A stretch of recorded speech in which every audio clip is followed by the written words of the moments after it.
Hello बच्चों, चलिए प्रश्न को पढ़ते हैं। प्रश्न में है, पौधों में अधिक जल अवशोषण किसके द्वारा होता है? ए है मूल गोप, बी है मूल शीर्ष, सी है मूल रोम और डी है विभज्योतक क्षेत्र। तो इस प्रश्न की मुख्य अवधारणा है,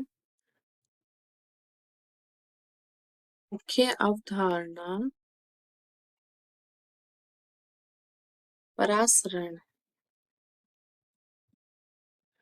तो परासरण में क्या होता है, जो विलेय के अणु होते हैं, विलेय के अणु उच्च सांद्रता से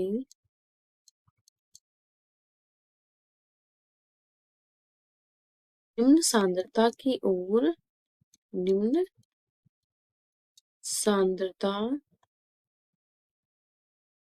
की ओर क्या करते हैं, की ओर गमन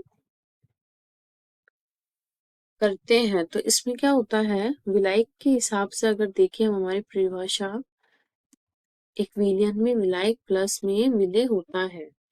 तो विलायक के हिसाब से अगर हम प्रासरण की परिभाषा देखते हैं तो वो निम्न सांद्रता से उच्च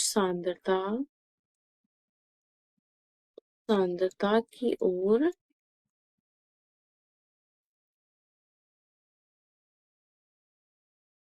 करते हैं। तो विलायक और विलेय एक दूसरे के विपरीत इनमें गमन करते हैं। तो क्या होता है, जो पौधे की जड़ें होते हैं उनमें जल का अवशोषण है, पौधों की या पादपों की जड़ में क्या होता है, जल का अवशोषण, मृदा में जल का अवशोषण मृदा से होता है। पादपों की जड़ जल का अवशोषण मृदा से करती है। तो जड़ का कौन सा भाग होता है, तो वो होता है मूल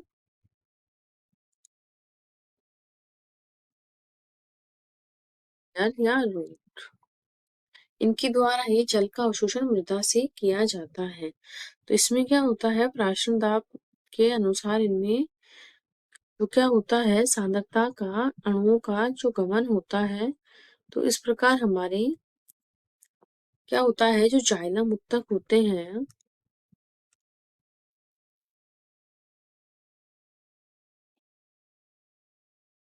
जाइलम उत्तक क्या होते हैं, पूरे पादपों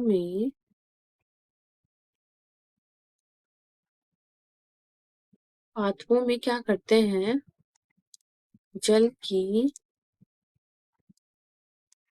पूर्ति करते हैं।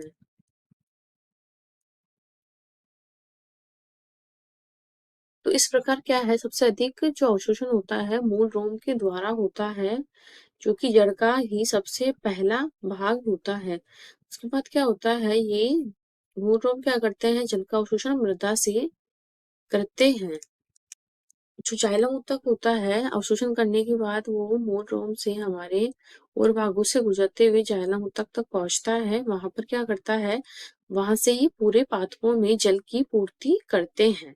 तो इस प्रकार प्राशन क्या होता है, ये विलेय के हिसाब से इसकी परिभाषा बदलती है और विलायक के हिसाब से भी। तो विलायक में क्या करते हैं, निम्न सांद्रता से उच्च सांद्रता की ओर गमन करते हैं, जबकि विलेय के अणु क्या करते हैं, उच्च सांद्रता से निम्न सांद्रता की ओर गमन करते हैं। तो इस प्रकार हमारा जो विकल्प है वो सी सही हो जाएगा, मूल रोम। आशा करती हूँ आपको इस क्वेश्चन का हल समझ में आया होगा। धन्यवाद।